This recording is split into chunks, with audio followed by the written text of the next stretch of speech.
আসসালামু আলাইকুম সবাইকে। কেমন আছেন সবাই? মার্কেটে অনেকগুলা বিষয় ঘটতেছে। গত কিছুক্ষণ ধরে আমি বিষয়গুলা অ্যানালাইসিস করতেছিলাম এবং সন্ধ্যা থেকে কিছু আপডেট দিতেছিলাম আপনাদেরকে এখানে টেলিগ্রাম চ্যানেলটার মধ্যে, যেটা আমাদেরকে আপনারা এখানে নিচে লিঙ্ক থেকে জয়েন করে করতে পারবেন। তো এইটা এখানে আমি যেমন ধরুন যে গত কিছুক্ষণ আগেই সন্ধ্যার দিকে আমি একটা এইটা দিয়েছিলাম যে বিটিসি লং রিস্কেও গেছে, নো মোর লং, ঠিক আছে? হাই ধরার চেষ্টা করুন। বিষয়টা এখানে অনেকগুলো নিউজ আছে, আমি ডিটেলে একটা একটা করে আসতেছে, ঠিক আছে? তো এখানে এই বিষয়টা কি, যেমন ধরেন যে গত প্রায় 4 দিন ধরে বড় ধরনের কোনো সেল দেখতেছিলাম না, ঠিক আছে? আর বড় ধরনের কোনো বাইও দেখতেছিলাম না। বড় ধরনের বাই বা বড় ধরনের সেল বলতে কি, যেমন ধরেন এই যে এখানে দেখেন একটা বড় ধরনের এখানে বাই, ঠিক আছে? এখানে এটাকে 4টাকে আমি ছোটো করে দিই। এখানে যেখানে ঘন বাই সেল, ঠিক আছে? এই যেখানে বড় সেল, ঠিক আছে? গত কিছুদিন ধরেই হইতেছিল, কিন্তু গত 4টা দিন ধরে সব থেকে বেশি এই বিষয়টা আমরা খেয়াল করতেছিলাম। এই যে জায়গাগুলো দেখেন, ঠিক আছে? কি পরিমাণ ট্রেডিং হয়েছে, কী পরিমাণ মনে করেন যে হয়েছে, কিন্তু এখন সেরকম কিছুই দেখা যাইতেছে না গত 3-4 দিন ধরে, ঠিক আছে? তো যার কারণে এই বিষয়টাই করছিলাম যে মার্কেট এখন রিস্ক হয়ে গেছে। তাছাড়া আগামীকালকে হইল গিয়ে আর কি জান বলে ওই ক্লিয়ারিটি অ্যাক্টের যে বিষয়টা আছে সেটা নিয়ে আমরা নিউজ পাবো। সেইটা নিউজটা আসলে সেটা এখানে মনে করি পজিটিভ নেগেটিভ দেখে হয়তো বা মনে করি খুবই ভালো কিছু যে হয়, তাহলে মনে করি বড় ধরনের একটা পজিটিভ বিষয় হতে পারে। আর যদি খুবই খারাপ কিছু হয়, বড় ধরনের নেগেটিভ বিষয় হতে পারে। এছাড়া ফেড নিয়ে গতকালকে মনে করেন যে আমি একটা বিষয় করে দিছি। ফেডের যে নিউ চেয়ারম্যান আছে ওনাকে নিয়ে একটা রিসার্চ আমি এখানেই করে দিছি। তো এইখানে এই লোকের কিছু বিষয় আছে, যেমন ধরুন এই লোকের প্রায় টোটাল যে ক্যাপিটাল, বাট এই লোকের যে টোটাল মালিক প্রায় $256 মিলিয়ন মতো। তার মধ্যে উনি কিছু পরিমাণ, যখন নাকি মনে করেন যে আমেরিকায় ক্রিপ্টোকারেন্সি সম্পূর্ণভাবে বৈধ করা হয়েছে, উনি কিছু পরিমাণ মনে করেন যে ক্রিপ্টোকারেন্সিদের মধ্যে ইনভেস্ট করছে, ঠিক আছে? তো এই লোকটাকে ক্রিপ্টো পুরো ধরা হইতেছে। এখানে অনেক কিছু বিষয় আছে, এখানে এই ভিডিওটা দেখলাম তো বিষয়গুলো জানতে পারবেন, ঠিক আছে?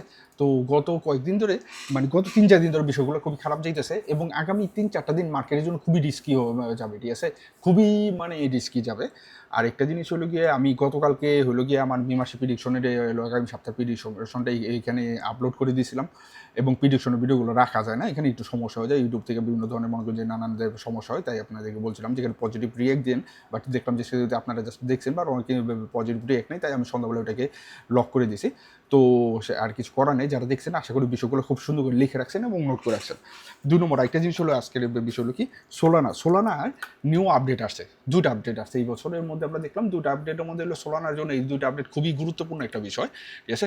তো সোলানার জন্য প্রথম যে আপডেটটা সেটা হলো দেখেন, হলো আলপেনগুলো। এই আপডেটটার মানে কি, আমি আপনাদেরকে ক্লিয়ার বোঝা দিই। আপডেটটার মানে হলো কি, একটা সোলানায় যে ট্রানজেকশন হইতো, এই ট্রানজেকশনের মধ্যে মোটামুটি সময় লাগতো 12 সেকেন্ড, টোটালি 13 সেকেন্ডের মতো সময় লাগতো, 12.8 সেকেন্ড। কিন্তু এই আপডেটটার পরে এখন লাগবে 150 মিলি সেকেন্ড।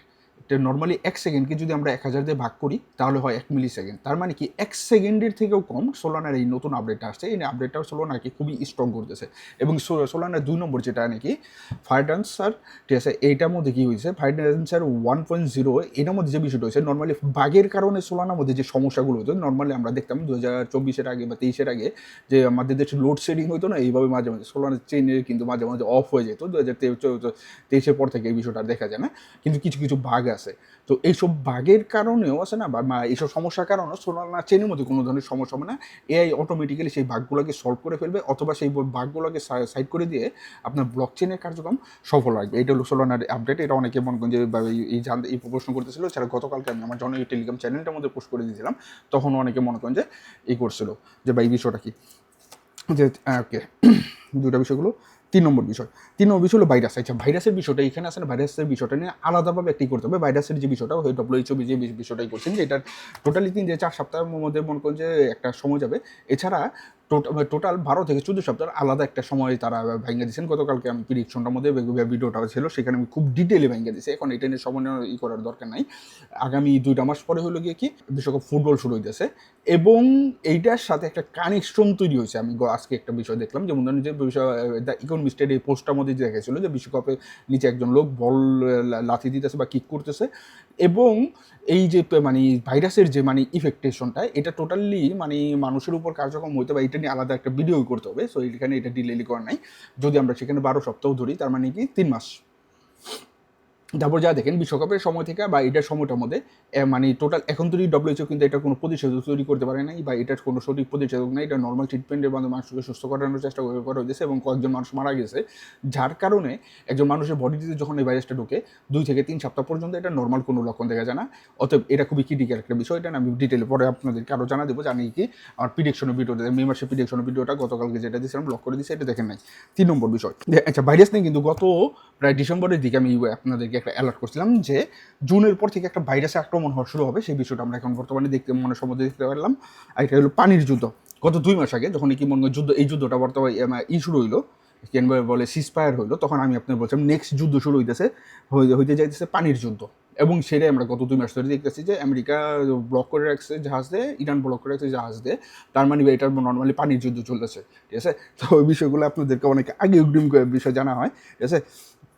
এখন হলো কি বর্তমানে একটা সরি গতকালকে একটা বিষয় করছে, বিষয় আমরা দেখলাম যে ডোনাল্ড ট্রাম্পের সাথে চায়নার প্রেসিডেন্টের একটা বিস্তারিত অনেকগুলা বাণিজ্য চুক্তির আলোচনা হইতেছে, আলোচনার মানে প্ল্যানিং হইতেছে। গতবার যখন কি ডোনাল্ড ট্রাম্প হইলো গিয়া চায়নাতে হইলো সফর করলো, তখন অনেকগুলো বাণিজ্য চুক্তি হয়েছে। তো এইবার অনেকগুলো বাণিজ্য চুক্তির বিষয় হয়েছে। আপনাদের মেন বিষয় দেখার বিষয়গুলো কি, আপনারা যে বিষয়গুলো দেখার চেষ্টা করবেন সে বা ফলো করার চেষ্টা করবেন, সেটা হলো গিয়ে আপনারা দেখবেন যে বড় ধরনের টেক চুক্তি এবং মনে করেন যে চিপ নিয়ে, যেসব সেমিকন্ডাক্টর চিপ এবং নর্মাল চিপ নিয়ে আলোচনা মানে কোনো চুক্তি আসে কিনা, যে চিপের ডোনাল্ড ট্রাম্প কিন্তু চায়নার উপর যে বিভিন্ন ধরনের রেগুলেশন দিয়েছিল এবং বিভিন্ন ধরনের ট্যারিফ যোগ করেছিল, যে এই চিপগুলোর উপর মনে করেন যে এত% ট্যারিফ এক্সট্রা, ঠিক আছে। এখন সেই ট্যারিফগুলো থেকে সরে আসে কিনা বা ট্যারিফ কমা যায় কিনা, এটা একটা বিষয়। তারপর হইলো চায়নার সাথে এতদিন ধরে হবে, চায়না কোনো ধরনের রিয়াকশন করে এত ট্যারিফ দেওয়া হয়েছে। এখন ডোনাল্ড ট্রাম্প আবার কিছু ট্যারিফ এখান থেকে সরা নেয় কিনা, এখানেও আরেকটা বিষয়। এই দুটো বিষয় যদি ঘটে যায় তাহলে মার্কেটের জন্য নর্মালি আমরা পজিটিভলি ইফেক্ট দেখতে পাওয়ার সম্ভাবনা অনেক বেশি। এইটা কেয়ারফুলি থাকার চেষ্টা করবেন। সিপিআই নর্মালি ডাটা সম্পর্কে গতকালকে আমি অ্যালার্ট করে দিয়েছিলাম যে সিপিআই ডাটা নেগেটিভ আসতে যাইতেছে। সিপিআই ডাটার ফলে মার্কেটের মধ্যে নর্মালি আমরা একটা নেগেটিভ ইফেক্ট দেখা শুরু করবো। এখানে আমি যে টেলিগ্রাম চ্যানেলের মধ্যে বিষয়টা করে ক্লিয়ার করে দিয়েছিলাম, সেটা গতকালের ভিডিওটার মধ্যে আমি ফুল ক্লিয়ার করে সুন্দর করে আপনাদের বুঝা দিয়েছিলাম।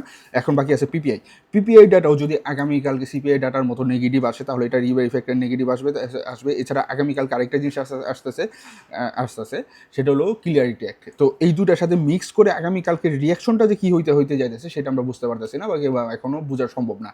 নিউজ হাতে আসবে, তারপরে আমরা হয়তো ভাবতে পারবো যে হ্যাঁ ঠিক আছে নিউজ এটা আসছে, তার মানে কি এটা এরকম হইতে পারে। অতএব আগামী 2টা দিন 14, 15, 16 মার্কেটের জন্য খুবই ক্রিটিক্যাল হতে যাইতেছে এই 3টা দিন। কারণ কি পরশু দিনকে ফেডারেল রিজার্ভ জর্মান পাওয়েলের লাস্ট ডেট এবং তারপরের দিন যেটা বিষয়টা হতে যাচ্ছে যে নিউ ফেড তার মানে নতুন জয়নিং হবে। অতএব এই বিষয়টা আপনারা যতটুকু সম্ভব ক্লিয়ার থাকার চেষ্টা করবেন, ঠিক আছে। তারপর আরেকটা জিনিস, ফেডারেল রিজার্ভের যে বিষয়টা বললাম ওইটা নিয়ে 8 নম্বর বিষয়। আরেকটা খুবই গুরুত্বপূর্ণ বিষয় করে আছে গত কিছুক্ষণ আগে আমি করছি। ইন্দোনেশিয়া টাকার যে মানে ইন্দোনেশিয়ার যে টাকা বা যে সেটাকে মনে করে যে রুপি বলে, তো ইন্দোনেশিয়ান টাকার একটা পতন হয়েছে এই বছরের মধ্যে টোটাল 7% পতন হয়েছে ডলারের এগেনস্টে, যেটা নাকি ইরানের ডলারের পর মানে ইরানের যে রিয়াল সেটার পতনের পর থেকে এটা হলো সেকেন্ড আরেকটা বড় পতন। নর্মালি ইরানের হিসাব বাদ দিল, ইন্দোনেশিয়ার যদি যে পতনটা হয়েছে এখানে হলো ট্যারিফের কারণে এত বড় একটা পতন হয়েছে। 2 নম্বর বিষয় কি, এই যুদ্ধের কারণে এত বড় হয়েছে। আমি আপনাদেরকে প্রায় 2 মাস আগে একটা রিসার্চ দিয়েছিলাম যে যুদ্ধের ইফেক্ট, যুদ্ধ যখনই থেমে যাবে তার 45 দিন পর থেকে আমরা দেখবো, ঠিক আছে, বা 45 দিনের আশপাশ থেকে দেখবো যে বিভিন্ন দেশের টাকার পতন ক্লাপস করা শুরু হয়েছে, বিভিন্ন দেশের তেলের রিজার্ভ শেষ হয়ে গেছে, বিভিন্ন দেশের অর্থনৈতিক অবস্থা খারাপ হইতেছে, বিভিন্ন দেশের মনে করে যে বিভিন্ন যে মানে দৈনন্দিন জিনিসপত্র সেগুলোর দাম বেড়ে যেতেছে। তো এই যে এখানে একটা বিষয় দেখলেন ইন্দোনেশিয়া আসছে, ইন্দোনেশিয়ার সাথে এরকম আরও 8-10টা বিষয় দেশ আসা শুরু হবে, নামা আসবে। যেমন ধরুন যে আপনি যদি যুদ্ধের 7 তারিখ থেকে এপ্রিলের 7 তারিখ থেকে আমরা যদি ধরি যে হয়েছে বলে সিজফায়ার হয়েছে, তো এই মাসের 7 তারিখে ধরলে হলো 30 দিন, আর আজকে হলো 12 তারিখ 12 তারিখ, তাহলে হলো কত হলো টোটাল 35 দিন, তার মানে 45 দিনের কাছাকাছি আমরা আইসা পড়ছি। এবং আগামী 2-1 সপ্তাহের মধ্যে দেখবেন আরও 2 থেকে 3টা দেশের এরকম কলাপসের নিউজ আসা রয়েছে। যখন দেখবেন যে এরকম মনে করুন যে প্রায় 15টা দেশের মনে করেন যে কলাপসের নিউজ আসবে, টাকার পতনের নিউজ আসবে, তখন বুঝে নেবেন যে আন্তর্জাতিক মন্দা বা বৈশ্বিক মন্দা শুরু হয়ে গেছে। বৈশ্বিক মন্দা শুরু হয়ে যাওয়ার পরে যদি শুরু হয়ে যায় তখন মনে করেন যে আছে না ওয়ার্ল্ড ব্যাংক থেকে শুরু বড় বড় যে সবই আছে এগুলো ভাঙ্গায় পড়ে, ঠিক আছে। তো তো এইখানে এই বিষয়টা কীরকম হইতে পারে, আরও 3 থেকে 4টা দেশের নাম আসলে তখন আমরা বুঝতে পারবো যে কোন দেশের জিডিপি কীরকম, কোন দেশের জনসংখ্যা কীরকম, কোন দেশে কী পরিমাণ তাদের মনে করেন যে মানে এক্সপেন্স হয়। তো সেটার উপর ডিপেন্ড করে হয়তো বা পরের অ্যানালাইসিসটা আসতে পারে। তো এইটা কেয়ারফুলি থাকার চেষ্টা করবেন। এই ইন্দোনেশিয়াটা মনে করেন যে আমাদের ক্রিপ্টো সেক্টরে বড় ধরনের ইফেক্ট না আসলেও, বা এটার ইফেক্ট 100% আসবে, এটা বড় ধরনের বিষয়, তো এটা আসবে।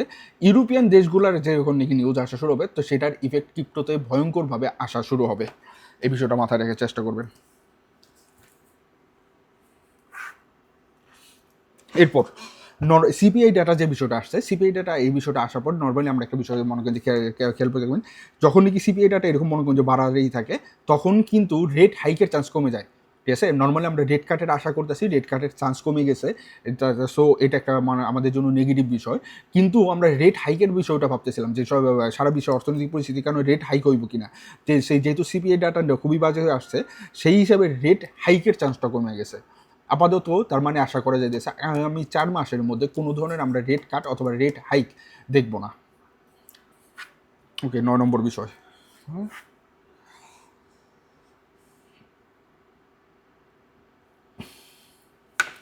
এরপর একটা জিনিস কি, জেপি মর্গান এই স্টেবল কয়েন আসতেছে ইটিএইচ এর উপর।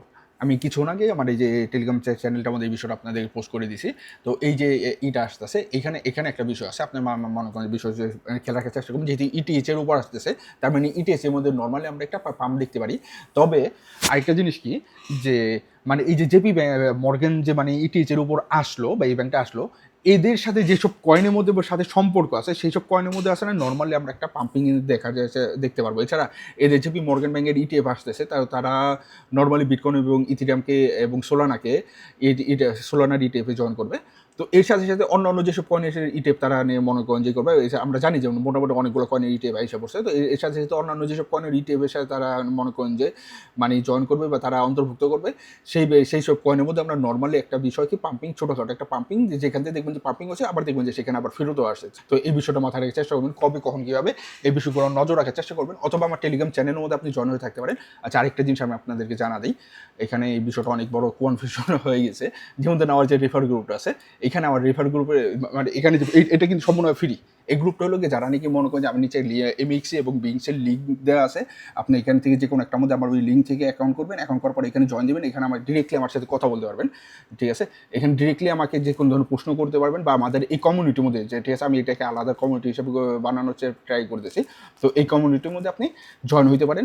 এইখানে আমি আমার যে মানে ডিরেক্ট রিসার্চগুলো আছে বা প্রিডিকশনগুলো আছে, যেমন গতকালের প্রিডিকশনটা আমি ডিলিট করে দিলাম, কিন্তু এই যে এই প্রিডিকশনটা আমি এখানে লাইভ করছি। এছাড়া সপ্তাহে একদিন এখানে আমি লাইভ করার চেষ্টা করি বা লাইভ ট্রেডিং করার চেষ্টা করি, যে আমার যারা নাকি এখানে ফ্রিলি জয়েন হয়েছে, এই গ্রুপটা সম্পূর্ণভাবে ফ্রি এবং সবার জন্য ফ্রি। ভিডিওটার নিচে ডিসক্রিপশনে দুটো লিঙ্ক দেওয়া আছে, এমএক্সি এবং বিংস, এবং তার নিচে হলো গিয়ে এই গ্রুপটা লিঙ্ক দেওয়া আছে। যে কোনো একটার মধ্যে আপনি অ্যাকাউন্ট করবেন, এবং অ্যাকাউন্ট করার পরে নিচের গ্রুপটার মধ্যে আপনি জয়েন হবেন। জয়েন হয়ে সেখানে আপনি জাস্ট ইউআইডিটা আপনার পোস্ট করবেন। ঠিক আছে, তাহলে আপনি যে কোনো প্রয়োজনে এখানে আপনি প্রশ্ন করতে পারবেন, জানতে পারবেন, এবং রিসেন্ট রিসার্চগুলো, আমার যে রিসার্চগুলো আছে ইউটিউবে দিলে যেগুলো সমস্যা হয় এবং সেগুলো আমি ডিলিট করে দিই, এখান থেকে আপনারা সম্পূর্ণভাবে পেয়ে যাবেন। এরপর আমরা গত পরশুদিন দেখলাম যে 82 এবং 83 আশপাশে ভালো লিকুইডেশন জমছিল, কিন্তু আজকে দেখতেছি যে সেগুলো কম হয়ে গেছে। এখন দেখলাম যে 81.500 এখানে জমছে, এটাই লাস্ট বড় আছে। এছাড়া নিচে আমরা দেখলাম যে মানে টোটালি এটা বাইন্যান্স, এটা এরপর যদি বিটকয়েনের অন্যান্য এক্সচেঞ্জেরটার মধ্যে আমরা দেখি, এখানে জাস্ট খালি 81 আশপাশে আমরা বড় ধরনের একটা লিকুইডেশন দেখতে পাচ্ছি। এছাড়া ডাইন সাইডে বা বাম সাইডে বড় ধরনের আমরা দেখতে পাচ্ছি। তার মানে এখানে একটা সিক্রেট হিডেন ইনফরমেশন আছে।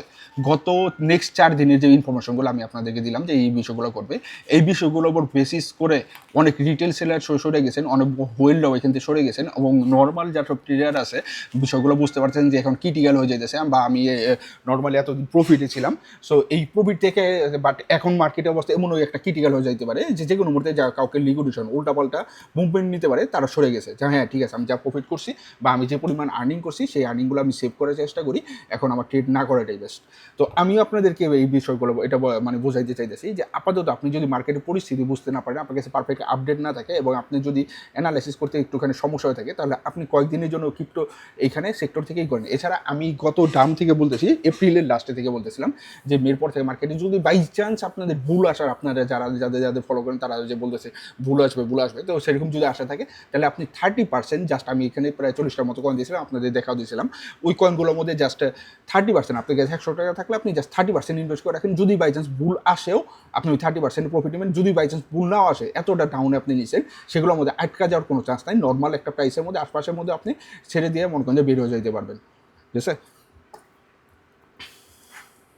এছাড়া তেল, গত পরশু থেকে আমরা দেখলাম যে তেলের মধ্যে আমরা একটা নর্মাল আবার মানে আগে নর্মাল না, আবার একটা ভলোটাইল সিচুয়েশন হওয়া শুরু হইলো, যে বিষয়টা এখানে দেখি যে তেলের মধ্যে আবার একটা পাম্পিং হওয়া শুরু হইতেছে। তো তার মানে এইখানে তেলের কিন্তু একটা রেঞ্জ হয়ে গেছে। আপনার এই যে বিষয়টা খেয়াল করছেন কেন, যেমন এই যে এটা হলো আমার নর্মাল আর এটা, তো এটার বাইরেও আছেন আপনি যদি এই যে এখানে মনে করেন 100 থেকে, ঠিক আছে, এইখানে হলো টোটাল 100 থেকে আপনার তেলের যে রেঞ্জটা ঘুরতেছে এখন, তেলের 100 থেকে 90 এই রেঞ্জটার মধ্যে ঘুরতেছে। আশা করি এটা যদি আপনার এখানে যদি আপনার সাপোর্ট হয়, এটা আপনার রেজিস্ট্যান্স, আপনি যদি এখানে যদি সুন্দরভাবে বিষয়গুলোকে বোঝার চেষ্টা করেন। এছাড়া আপনার যদি মনে করেন যে আপনি যখন নাকি লোটা ধরার চেষ্টা করবেন, তখন আপনি একটা ডিসে আপনার হইতে পারে এই যে এখানে, এটা আপনার ডিসে হইতে পারে 2 নম্বর ডিসে এখানে, আর না হয় এটা আপনার এসএল হইতে পারে, অথবা আপনি একটা এইখানে ডিসে করে এটা আপনার এসএল হইতে পারে। আবার মনে করেন যখন নাকি 100-র উপরে চলে যায়, তখন আপনি কি করবেন, এখানে আপনার একটা ডিসে হইতে পারে বা এখানে আপনার এসএল হইতে পারে, অথবা আপনি একটা ফার্স্ট ডিসে করেন এবং সেকেন্ডটা আপনার এখানে আপনার এসএল হইতে পারে।